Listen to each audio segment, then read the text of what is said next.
This is the Art of Darkness podcast with Kevin Kautzman. And Brad Kelly. We're a couple of very online writers interested in the dark side of what drives creative people to create against all odds. This show is about art and the people who make it, what it costs them, and what it takes to bring something unique and impactful into the world. Each episode, we excavate the life and work of an artist you might think you know. Don't worry, they're all safely dead. On every episode, we try and find out just what the hell was wrong with them and how they worked through their darkness to create something that lives on after them and continues to move culture. Find us online at artofdarkpod.com and on Twitter at artofdarkpod.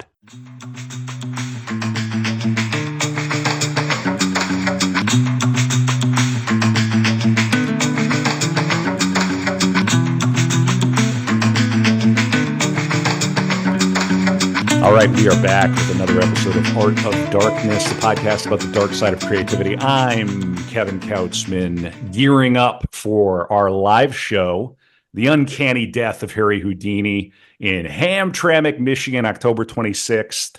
Get your tickets. They're selling out. That's going to be Brad's turf. I'm with Brad Kelly for a darkroom episode with friend of the pod, Adam Lehrer. But let's hear from Brad first. How are things in Michigan, Brad? I mean, it's Michigan, so, it's okay. That's usually about as good as it gets here. No, everything's good, man. Everything's good. Okay. Looking forward to the live show, getting pieces put together. We're going to have a good time. Yeah. I'm still a bit salty about our Governor Waltz, okay? And this is not a political show. Our governor went to the tilt, the Gophers Michigan tilt, where we battle over the little brown jug, and he wore blue. He wore their own he wore Michigan colors, but it was their own. It was a Harris Waltz blue. You are the governor of the state of Minnesota. Yeah, that's not You gotta wear maroon and gold, bro. You look weak. Whoever his team is, that is a major mistake. I was undecided. Now I'm not so sure. but this is a darkroom episode of Art of Darkness. If you want to hang out with us live later this month, October 26th, go to artofdarkpod.com. Tickets are on sale now. We are joined in this darkroom by the singular Adam Lehrer. If you know this podcast, you probably know Adam by now. He's one of our most frequent guests. This is probably number 4 or 5 for Adam. We love having him on. He always has interesting. Yeah, thank you, Adam. And this is a 2 in a row because the last darkroom we did was with the great Mari Sittner, my theater company co-founder. She's in New York as well, doing her production of The Maids. And on that episode, we talked about. Yeah, if you can get out, check it out. That's at the Flea as part of the festival going on there right now. Let me get one last plug out of the way. Tonight, I am opening my play Moderation in St. Paul. It runs from the 3rd today to the 13th of October. Tickets are at badmouthtc.com. This is at The Hive. My play Moderation about social media content moderators losing their minds at work, moderationplay.com. We're going to try to bring it to New York. We're going to try to bring it to London, but first it is here in St. Paul, Minnesota, moderationplay.com. And Adam is here to talk about Sarah Kane. Adam, and you've got a new book coming out. You got a lot of stuff going on. How are you? I'm good. It's my wife's birthday. Next week, got a big party for her planned on Saturday. And the other big thing is other big life changes. We're trying to have a kid. Yeah. Hey, let's go. Well, you know how you get to Carnegie Hall. Yeah. Practice. Yeah, exactly. I'm trying to get the fuck out of New York City. We own this apartment, so we're not gonna let go of it or anything, obviously, but I'm trying to get my dad to help me buy a property up in Woodstock or. All right. Yeah. Cool. Then do that fucking migration. It's just like. People do it. City is so unseductive at this point. It's such a fucking hellhole of agitation and bullshit. It's like, why am I spending this much money to spend my entire life either in traffic, on a dysfunctional subway system, amongst filth? This is all capped by the fact I recently this was the big nail in the coffin of like, oh my God, I need no more. No more of this. I was walking fucking south on 10th Avenue around 20th Street. I had just left Nan Golden's first Gagosian exhibition, which I was doing some content creation about because I was mad that it was good. Because you know, but the work I is get that feeling. Yeah. Yeah, I'm so tired. I just think she's an annoying bitch. She thinks she like solved the opioid epidemic, but the work is really good. And I'm walking just like with my phone in my face, chatting to nobody in particular. And then all of a sudden I hear crack. And I like turn around and some like Nicaraguan guy is plummeted on the ground with his skull crushed. Oh no. And he's just like, dude, it was the worst fucking thing I've ever seen. I saw the perpetrator run. It was like broad daylight. It was like 2 p.m. There's like 20 people. Everyone sort of just like floundering, like no idea what to do. There was the people who were just like immediately like going into panic attack and hurling. There was like the control freaky kind of people who were like, this man needs help. Like, but I'm thinking to myself, like, he's fucking dead. Wait, so bludgeoned or like what? He was bludgeoned with like a rock or a brick. Oh my God. Oh my God. Fucking crazy, dude. It's fucking crazy. And I'm like, I'm like in a panic attack, and like there's women with their kids and strollers, and I'm just like, go around the block. Like it was so bad. Get out of it. In Chelsea, which is like one of the richest area codes in America. Yeah, you're not in the hood. Yeah. No. I mean, it is weird because Chelsea is literally like, to get to it, you have to cross housing projects that have been there since like the early 20th century. So it is kind of weird. It's just south of Hell's Kitchen. I mean, yeah, exactly. And yeah, at that moment, we just started looking at properties, and there's like really fucking good houses you can still get. Yep. Oh yeah, like for reasonable. 100K. Yeah. Yeah, upstate. Listen, I was looking at buying for my office studio. I was looking at places in downtown St. Paul until last week. We had an execution style murder of a 66-year-old artist woman outside of one of the artist lofts in Lowertown, St. Paul.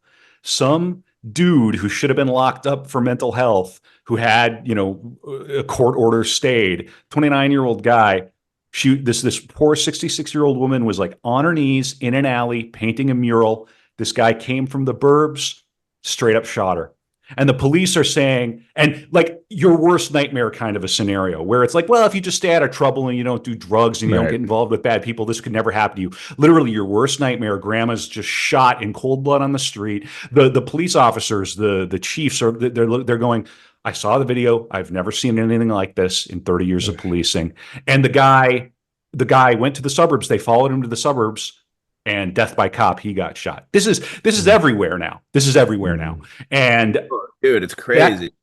This is not a very difficult segue to make into the work of English playwright Sarah Kane, whom we covered on the pod, friend of the pod. I have a special sort of place in my, I guess, spiritual playwriting life for Sarah Kane, having been in the Royal Court's Young Writers Program, and where her sort of ghost and shadow, looms very large there. And Adam, you've written essays about Sarah Kane. So in this increasingly violent America, that we're all kind of experiencing right now, why do you want to talk about Sarah Kane right now? And what have you said in your essays? What are you on?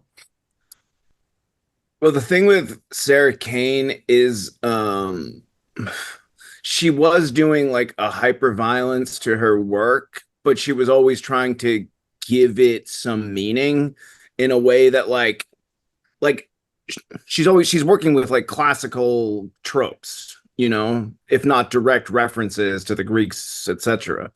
So she's trying to like create some historical, because they're like, Shakespeare is very violent, right? Fucking everybody's getting killed all the time. Yeah, the Greek mythology is very violent. Like violence is like a state of man.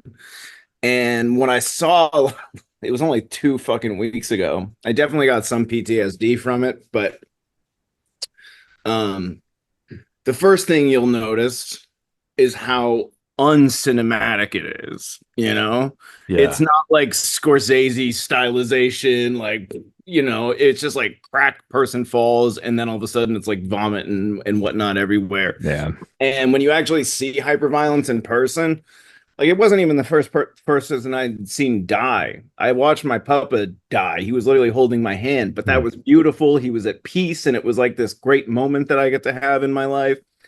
This was just like migrant on migrant, meaningless, chaotic, schizo, fentanyl psychosis. And when you see something like that, and there are many forms of violence, anything like, there's emotional violence, psychological violence, physical violence. It's. Do you know the artist Mike Kelly? No. Yeah, I'm familiar with No. I'm familiar with the name. I could probably recognize the work, but yeah, go on. He could easily be. He's of the same era of Sarah Kane, more or less, a little older, but he really got successful in the late 80s and 90s. You've brought him up before on the pod. Yeah. Keep going. Yeah. And he also killed himself. So, but he did this really interesting series of works in the late 80s where he sourced all these stuffed animals that had been discarded from people's homes, like childhood toys and whatnot. And what was cool about Mike Kelly is he was often like wildly misinterpreted by critics, and then he became fascinated by the misinterpretation, so it ended up shaping his work, like hyperstitional kind of conceptual art. So he was trying to comment on, of course, very 80s, very postmodern commodification culture, how we buy and discard things. But when critics saw this and it evoked childhood, everyone thought he was talking about child abuse. And Mike Kelly thought that this was fascinating, that the mere echo of childhood immediately forced people to think abuse.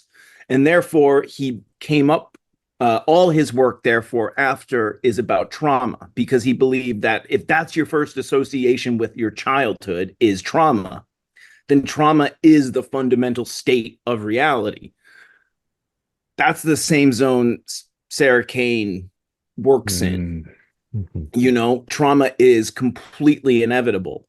And how the characters traverse it is what makes them compelling or heroic or tragic, etc. It's like the trauma isn't like a part of the play. It's like the whole play is fucking traumatic. It's the post-apocalyptic landscape, or it's the after a rape or the after a murder. Like the thing has already happened, and she's like writing in the aftermath. And I think now, where we're so clearly living in the aftermath of incredibly poor political decisions made over a long stretch of time, but particularly these last few years, and our communities are so notably shadows of themselves. Like, it's my wife has been attacked on the fucking train. Nobody's gonna fuck with one of the things about like mentally ill is like they're always still really good at finding people who are defenseless. You know what I mean? Yeah. So yeah, no one fucks with me, but like, you see, it's just like we're living in such a shadow realm of what we like. When I moved to New York in 2010, there was of course always crime, and I was doing drugs, so you're like brushing up on it, but it was so much more avoidable.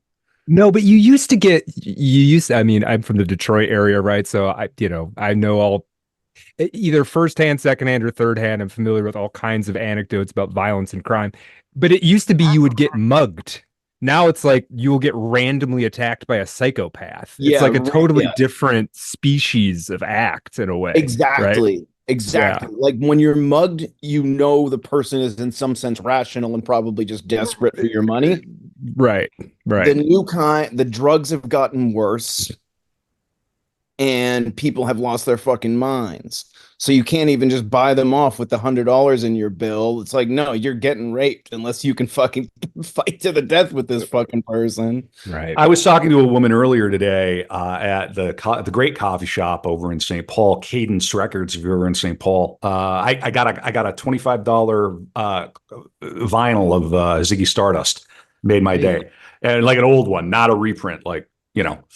So that made my day. But I was chatting with this lady, and we're talking about. She was telling me she's an artist who lives downtown. So what did I bring up right away? Well, I brought that up. She lives like maybe not in the same lofts as this woman. They have these they have artist housing all around St. Paul, dedicated to people who are like on low income artists. You got an income cap, and you're an artist. You can get into this special housing.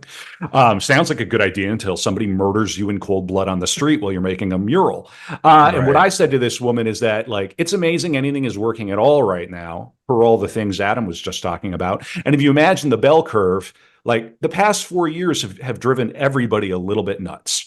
If you're paying at all attention. So you're just going to have enough like that old Lemmings game. The curve is just getting shifted. Let's say let's just for funsies say the curve gets tilted a little this way, right?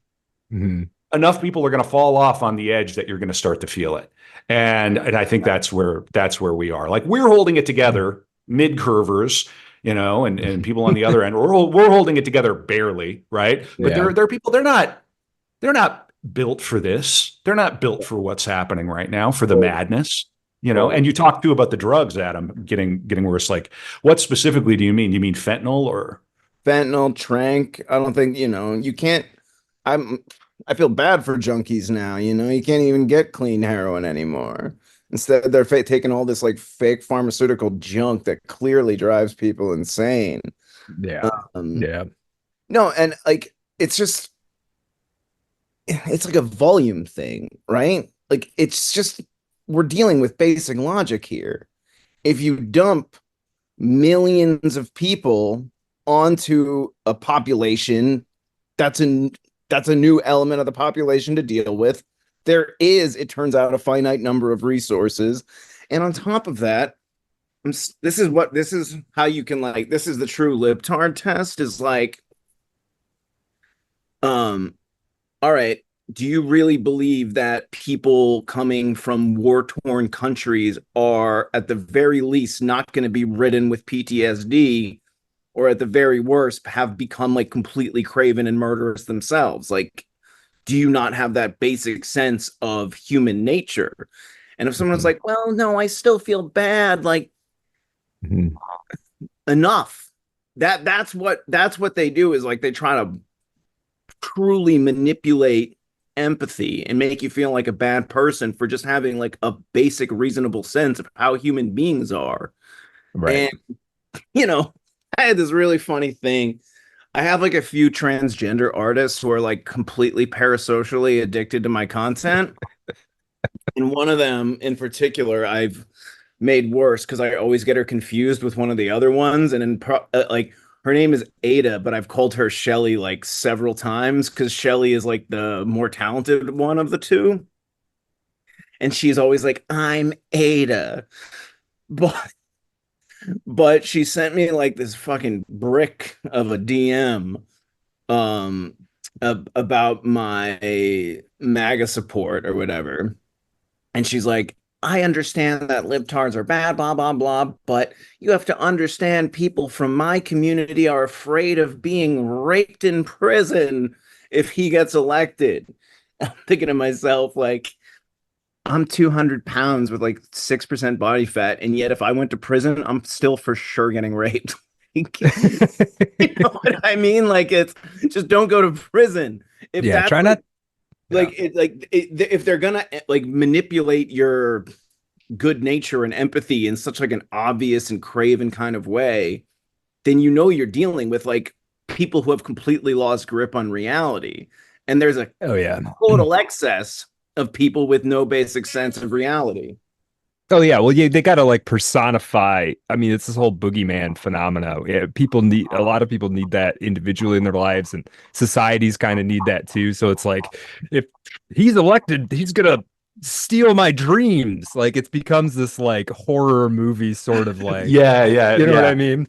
The mental stuff is very cinematic. It's all Adam's standing up for a second. The mental stuff is all very cinematic. This does remind me of what Adam said about the trauma in Sarah Kane's work. The production I saw, I think it was a theater company called Grey Eye in London in circa 2007. I saw a production of Blasted that I probably described before on the pod, but they do theater with, I suppose we say, differently abled people. And the fellow who played the soldier, and of course, if you know Blasted, the middle of the play, the beginning of the play, there's a journalist and a young woman, and there's this sort of abusive relationship happening in a hotel room. And then in the middle of the play blows up, and a soldier comes in and then rapes the journalist. And the journalist can't sort of stand back and be outside observing anymore. He's brought into the sort of horror.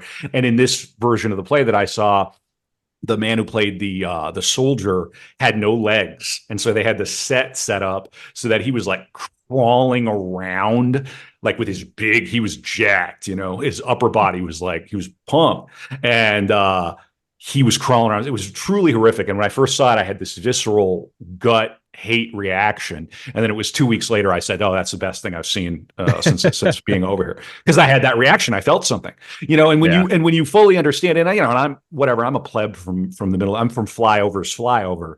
So when I slowly began to realize what they were doing to these London audiences and why you have to attack that audience in a very particular way to break them out of their cozy slumber, it makes even more sense. And we need that desperately now in the American theater, because American theater is DOA right now.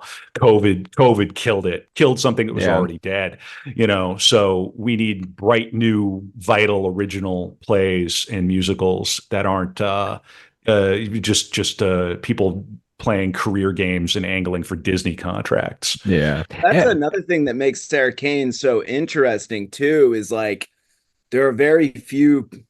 The only one I can really think of who has any sort of like crossover avant-gardist appeal now is like Jeremy O'Harris or something, and he's pretty annoying, but a lot of people saw Slave Play, and was like being written about in like Interview Mag.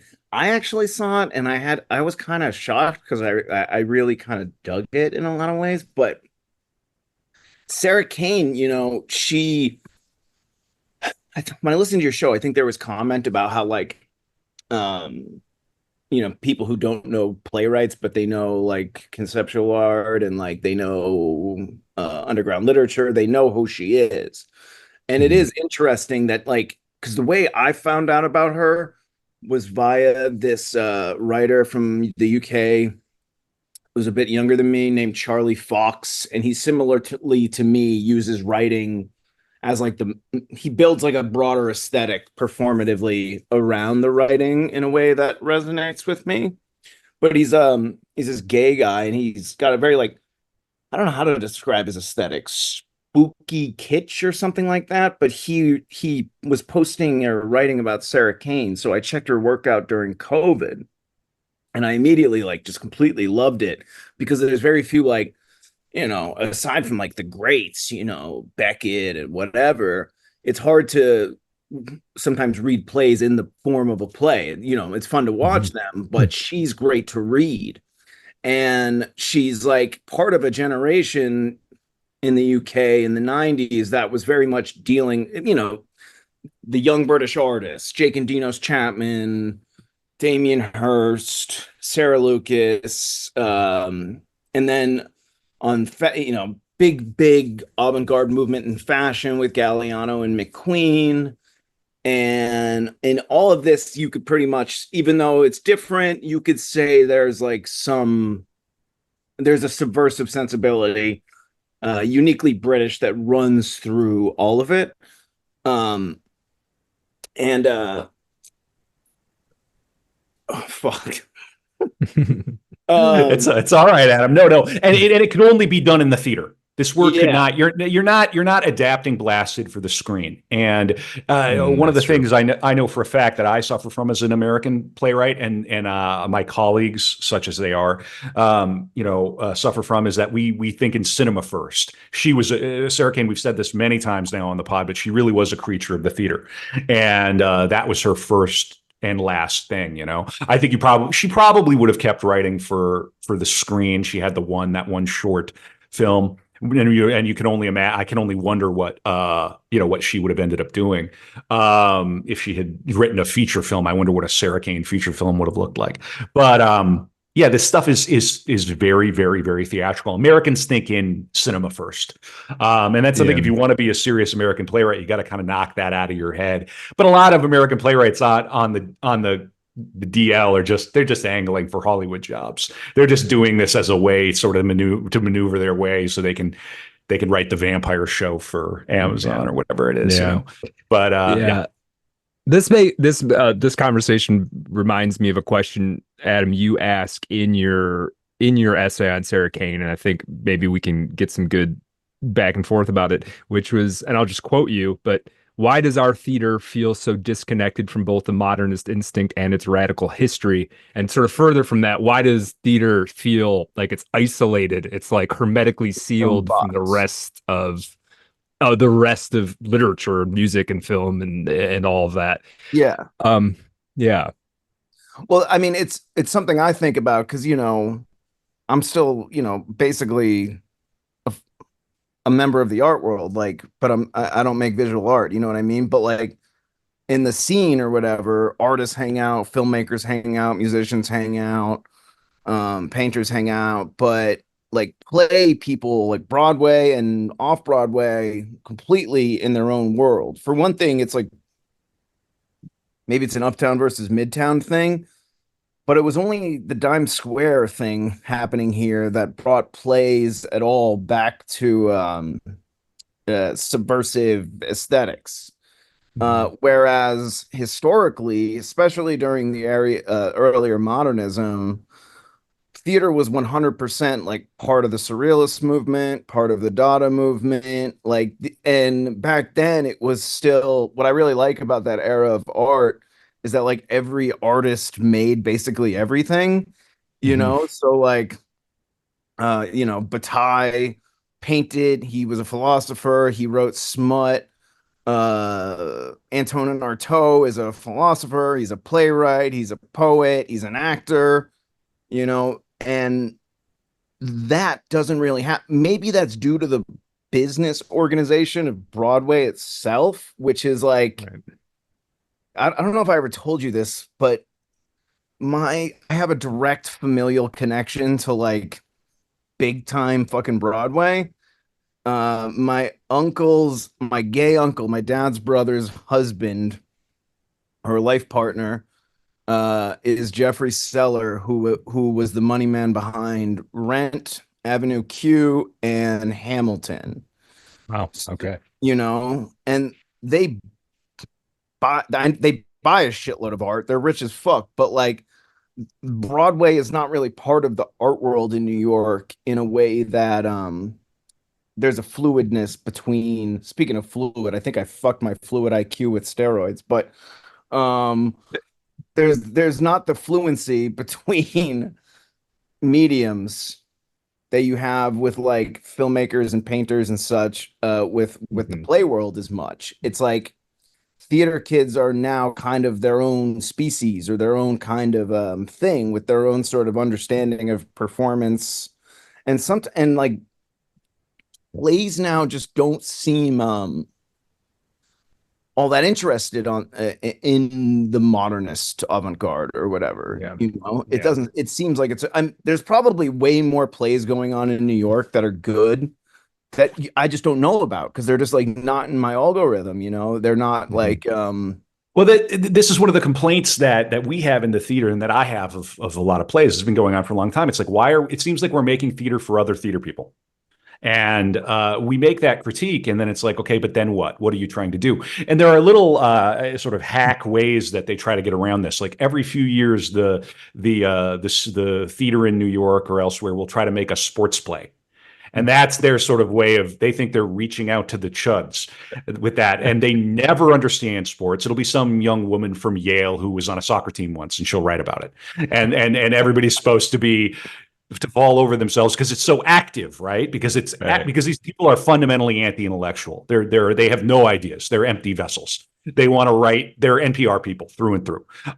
So they have no original ideas, but but they're told you got to make your play active. They have to have somebody has to want something. Well, it's easy in sports because somebody always wants to score, right? So it's simple. Yeah. So it solves all these problems, but those plays are always terrible because they fundamentally misunderstand that sports itself is theater.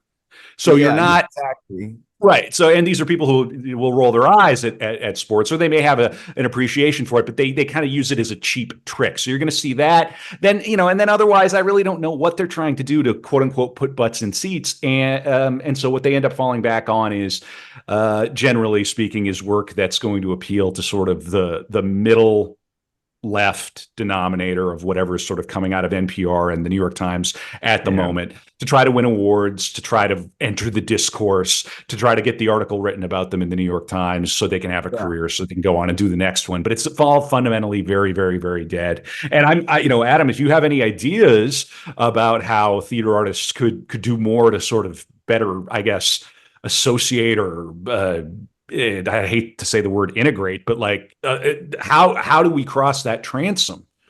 That's an interesting point you just made with the sports thing. It immediately made me wonder what like a play on the life of Conor McGregor would look like. I watch that. Yeah. But it made me realize like who the fuck can be more like who the fuck can play Conor McGregor better than himself? Like he's already such an amazing performer.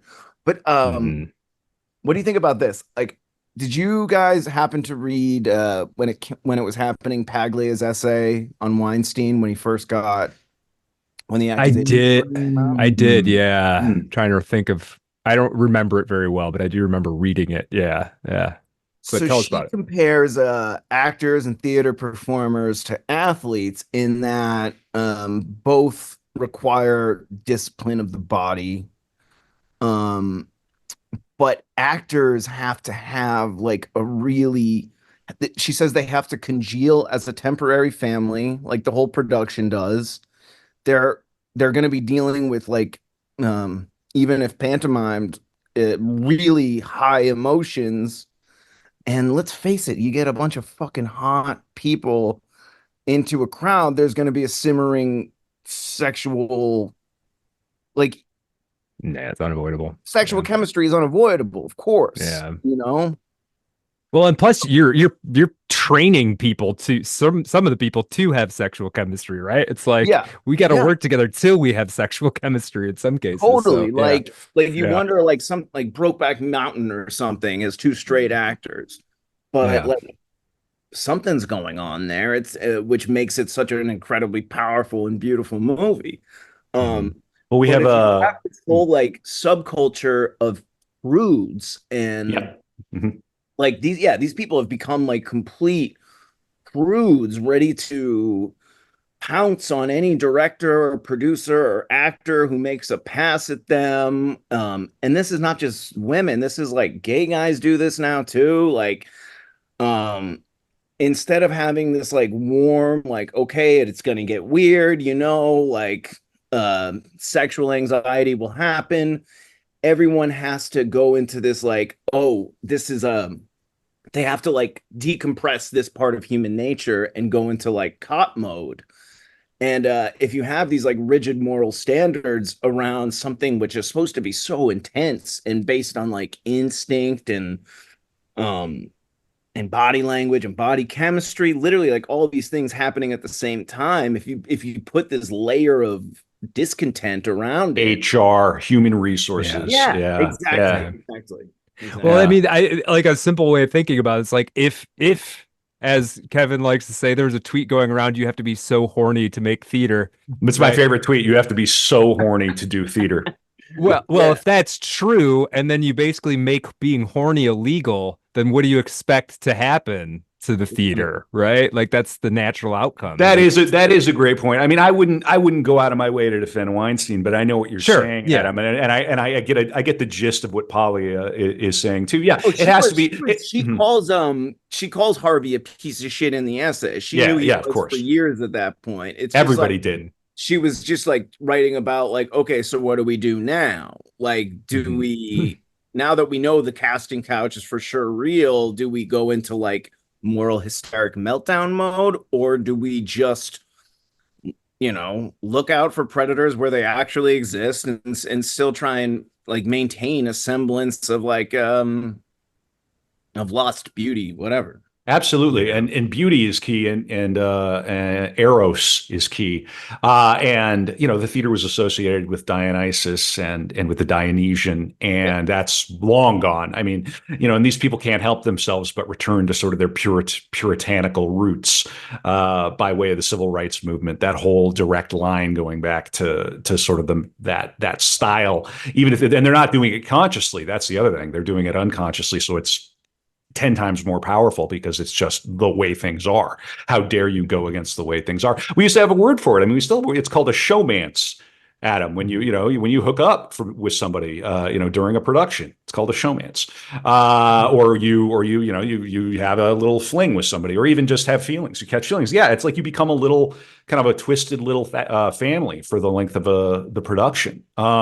Everybody who's done theater knows about that. But the thing too about it is that even that vibe has become so insular and strange. It's like the point behind that is to sort of alchemically create that energy and then share it with an audience. Like It should be the hottest ticket in town, in a given town, all across the United States of America on any given Friday night should be, whatever band's in town.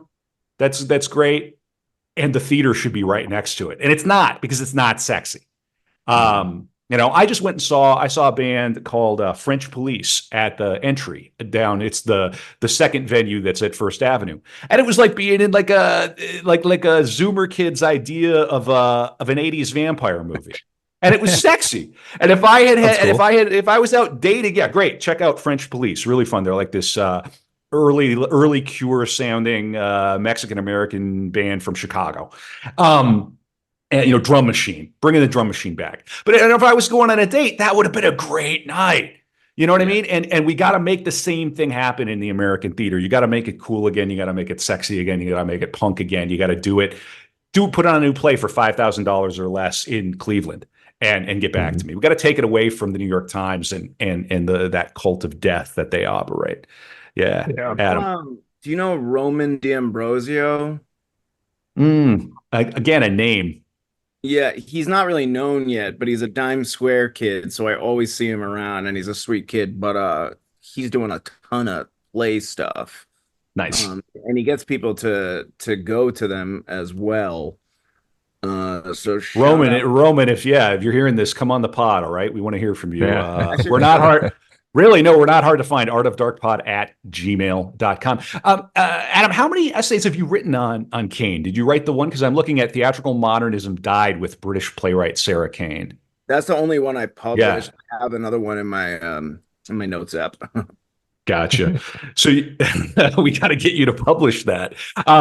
We got to get you out to a Sarah Kane production. I mean, if you're just getting her on the page, I want to play the soldier. Dude, I mean, somebody listen. Somebody stage. That's right. Somebody stage blasted, and Adam and his band. How is botch chatification going, by the way? How's that going? Right now. We're on a hiatus. Okay. We're supposed to do a show in November, but sure. I need to recover a little bit. Yeah. Finally ran into a zone where I was like getting some pretty shitty fucking side effects, and because we're having a kid right now, I'm completely off of all. Oh yeah, you got to do that. Damn. Gotcha. Yeah, absolutely, man. Now that having heard what you said about the violence that you saw there, Adam, it occurs to me that we're probably due for a renaissance in Kane plays. It wouldn't surprise me if in the next 3 to 5 years the Zoomers find her and we start seeing more productions of them. When I post about her, I get a lot of feedback, and I think she does have this sort of like unspoken cult audience. It's just people don't have the forum to express enthusiasm for her.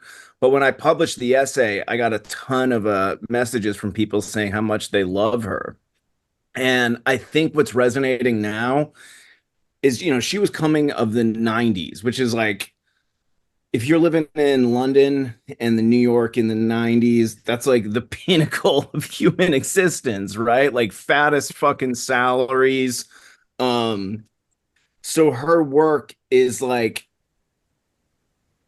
exploring this unseen yes reality for her audience, right? Like we know the war in Kosovo is happening at that time. We know South Africa is being fucking not like, we know this shit is happening all over the world constantly, always.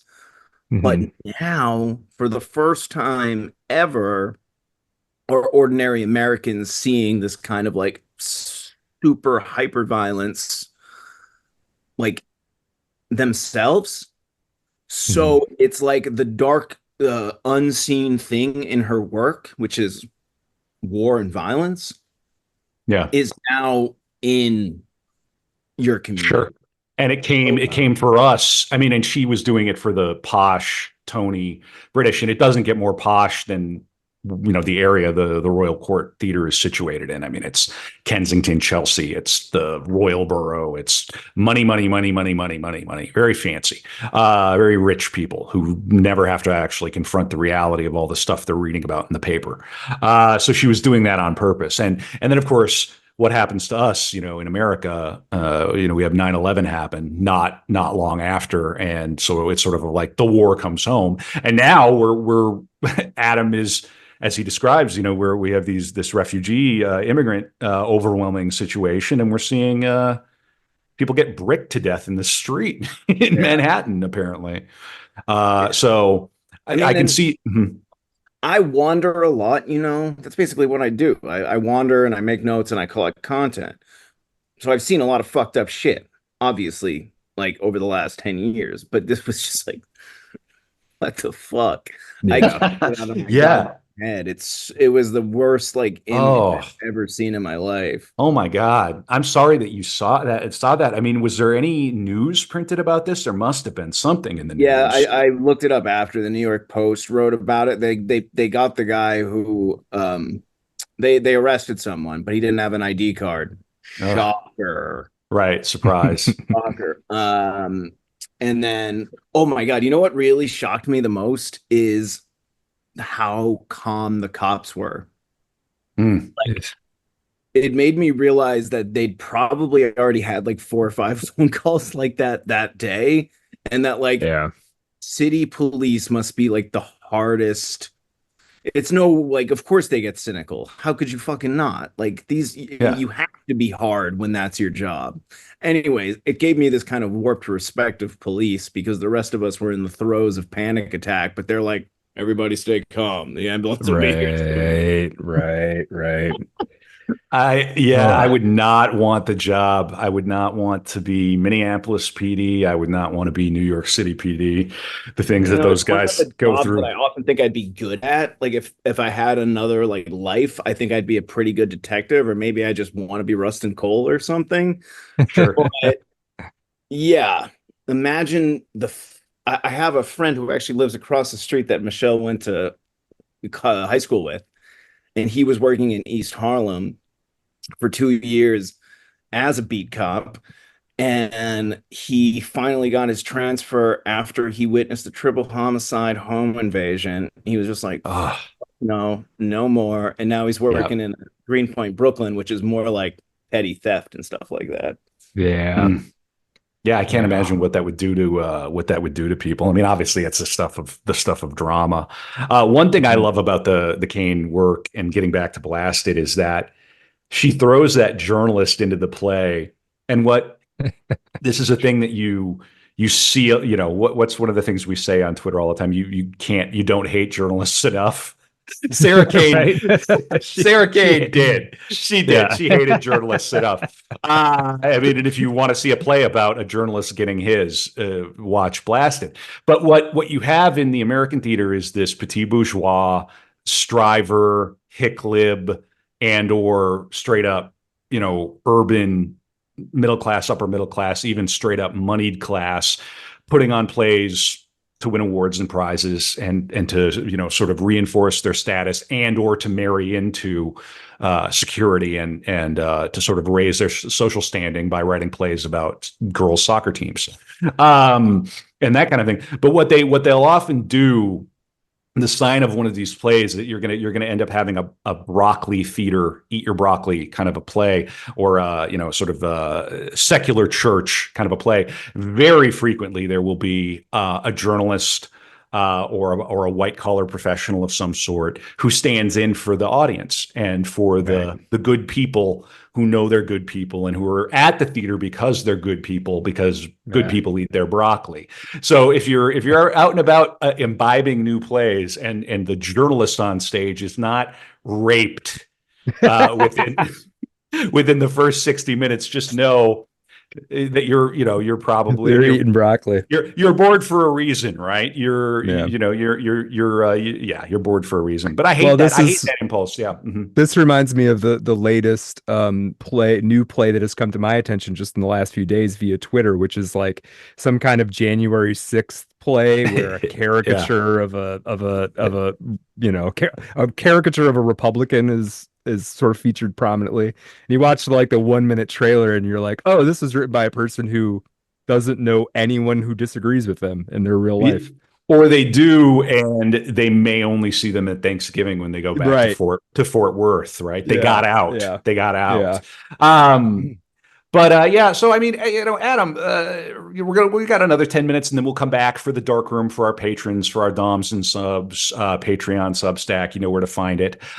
When we come back on the Patreon, I'm just going to let rip, and I'm going to ask Adam sort of about the state of New York City. I want to get the inside track. I want to hear about the state of the arts out there, what's going on in the fine arts. We'll save that though for the after dark for patrons. I also got to say coming up, we got book club, don't we, Brad? We're doing The Left Hand of Darkness. Yep. Yeah. October 19th. Yep. 2 Central. I can find it on the website. Yep. Yeah. We got that and the live show coming up. I do want to ask Adam, I mean, what can you tell us about this novel coming out, if anything? Oh, yeah. It's going to be published by this imprint Kelby's putting out. And Kelby from Agitator. Yeah, we just talked to him. I don't know, a couple weeks ago. Anyway, yeah. Kelby's dope, but he's also a working man with a son. So editing's taking fucking forever. Now I know InDesign. From now on, I'm just putting out everything my goddamn self. Hey, all right, yeah. So this will be the last thing I do on anybody else's imprint. Right on. But the book, I started writing it so long ago. I started writing it before my first book came out, Communions.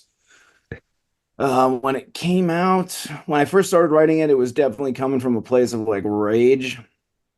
And then halfway through, the novel becomes more tender and understanding. I think I reached some kind of grasp of understanding about the content.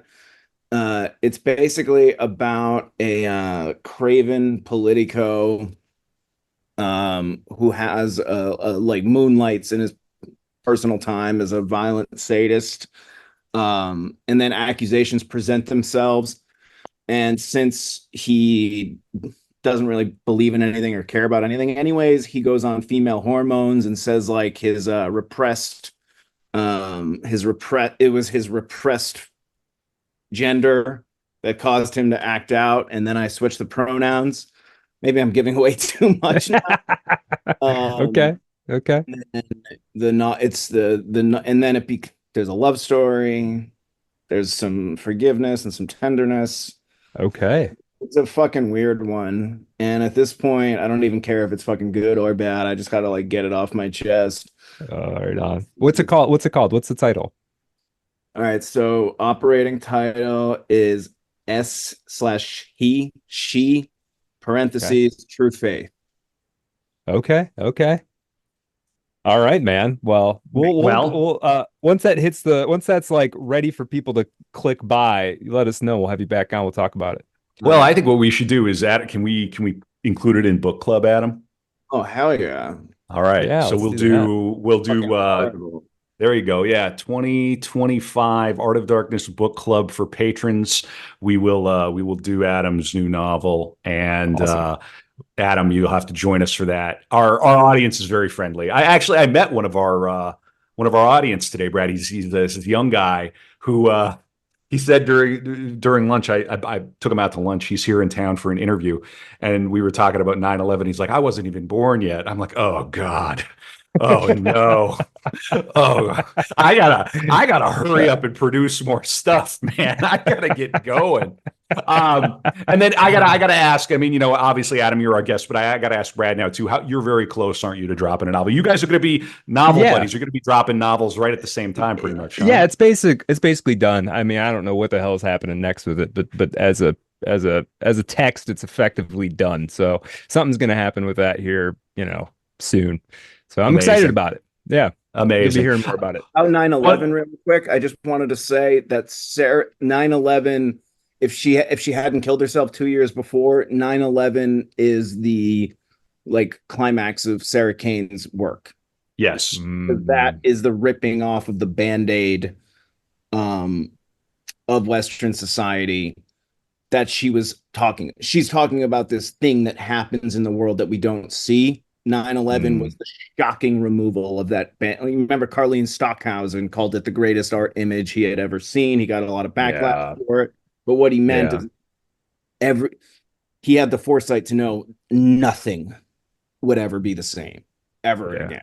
And proven 100% correct. And you could see that if it hadn't happened and Sarah Kane was alive, her coming up with that, the whole play is 100% of the Sarah Kane play. Yeah, it is. That's crazy. Huh. That's brilliant insight. Yeah. Adam, thank you so much. I gotta open this play tonight one more time. Moderation in St. Paul. If you're in the Twin Cities, coming out October 3rd to the 13th here, moderationplay.com. We're going to check out Adam's new book. Brad's got a new book coming out. We're making art. We're going to come back here on Patreon, Substack, The After Dark, and talk more about the state of New York City and the fine arts with the great Adam Lehrer. Adam, you want to give your plugs here one last time before we take a quick break? Safetypropaganda.substack.com, systemofsystems.patreon.com, etc. Excellent. And so forth. All right, we'll be back.